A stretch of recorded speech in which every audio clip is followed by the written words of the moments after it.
Okay, I am going to explain, since I'm filming myself today, why all of a sudden I am in touch with aliens. Okay, I'm not in touch with aliens. Why I'm all of a sudden promoting the Star Nation and possibility of contact from others soon. Not something that I grew up with, actually.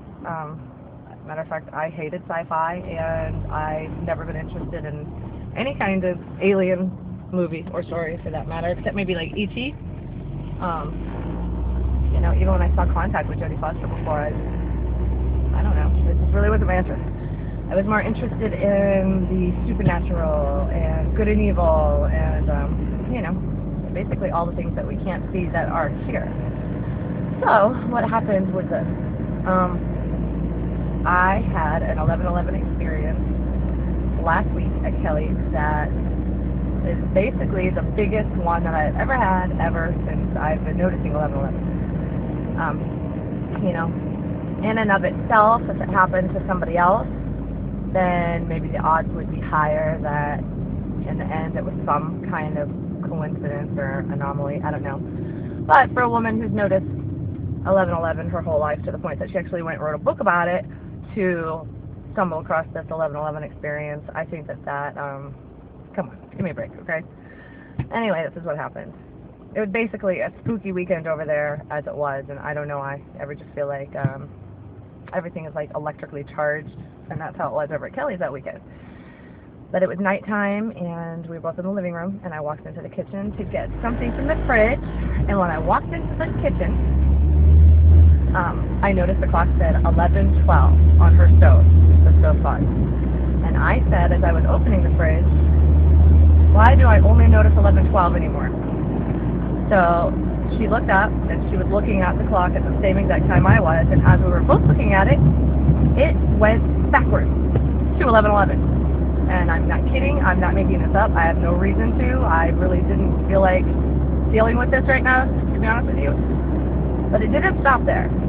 It turned backward to 11:11, and Kelly said, oh my God, Dory, it just went backwards. So now we're frozen, staring at it. Then, it probably stayed on 11:11 for just 30 seconds, both of us frozen in horror. Then it started going back, 11:10, 11:09, 11:08, 11:07. She goes, oh my God, it's going backwards now! So we stood for I don't know how much longer in frozen horror. And then finally she ventured into the kitchen. I vowed to never go in there again. And she said, let me figure this out. Let me see if there's a timer. If the timer's on. So she checked, and it was the timer that was on. So at first I felt a little better, a little less scared, but then I said, did you turn the timer on? And she said, no. And I certainly hadn't turned the timer on, and the timer had to have been on for 11 hours and 12 minutes exactly.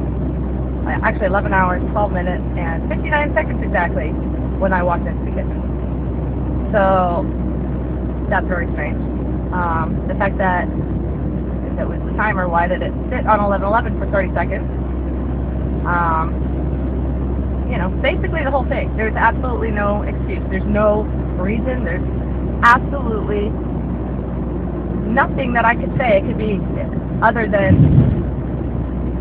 some kind of contact or some kind of sign or something of the supernatural.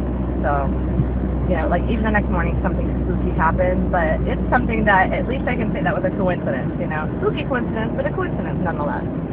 And I'll tell you what that was so that you know I don't always just jump at stuff like this. I'm trying to make sure it's not a cop I hate.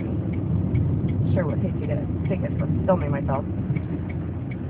Okay, so the next morning, Bailey comes out with her fake phone in her hand, and Kelly has her cell phone in her hand. And Bailey says, Mommy, give me your phone number. And so Kelly says, okay, 813. And so Bailey's dialing the number into her fake phone, and just finishes dialing and presses like a fake send and puts it up to her ear, and Kelly's phone starts ringing. And Kelly's not even thinking about it. She looks at the phone and doesn't recognize the number, so she puts it down, and I'm staring at her, and I said, well, that wasn't horrifying at all. And then she realized what had just happened. Now that, I could go on and on and on and say, oh my God, there's aliens calling in the phone, supernatural, but I don't think that. That was just obviously coincidence. Tell me a reason that that timer would have gone to 11:11 right then and there, gone backwards, sat for 30 seconds, and been turned on by itself. If you guys can tell me that, then I'm cool. And I will get off the alien case. But that's what had me jump online and start doing research again. And when I started doing research again, I find out that all these freaking UFOs, I'm sure there are some hackers, okay, but they're not all hackers. Especially the NASA ones and the 12 scientists who have come forward to say what they've seen. Give me a break, people. Do you seriously think that as humans we're the only people here? We're the only ones in this entire freaking universe? Do you really think that highly of us? I mean, we